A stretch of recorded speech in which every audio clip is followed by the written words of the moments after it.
93-year-old George Montagu lived through a time when Britain had much to learn about tolerance, when living as a gay man wasn't only frowned upon, it was considered criminal behaviour. The police in those days went out of their way to track you down. They enjoyed it. They relished it. George was one of thousands of men prosecuted for breaking a law that no longer exists. The offence of gross indecency was often used to punish men in consensual same-sex relationships. Some of these men committed suicide because of the aberration, because of the stigma. Since 1967, when the law was abolished in much of the country, Britain's gay rights movement has continued fighting for and achieving great change, like equal marriage legislation. But the criminal records of all of those convicted of obsolete sexual offences have stood until now. Britain's Parliament is set to change the law so all of those who were convicted and have since died will be pardoned.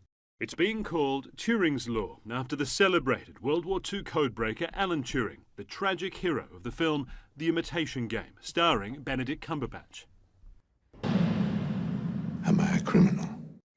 After Turing's crucial work cracking the Nazis' Enigma code machine, he was prosecuted for having a relationship with a man and later killed himself.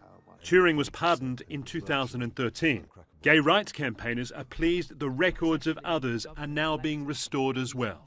There are tens of thousands of stories just like Alan Turing's about lives that were really affected by these laws in the past. I think I would say that it's really important that it's happened and that people can draw a line.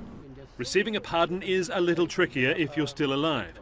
Those like George Montagu must first apply to have their individual cases investigated.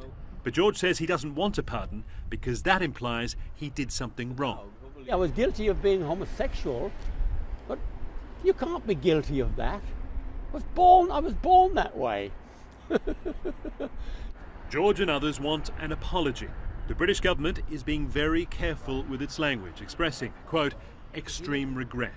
Activists don't think the new pardon arrangement is perfect, but they say it's a commendable step that goes some way toward fixing a long-standing injustice. Phil Black, CNN, London.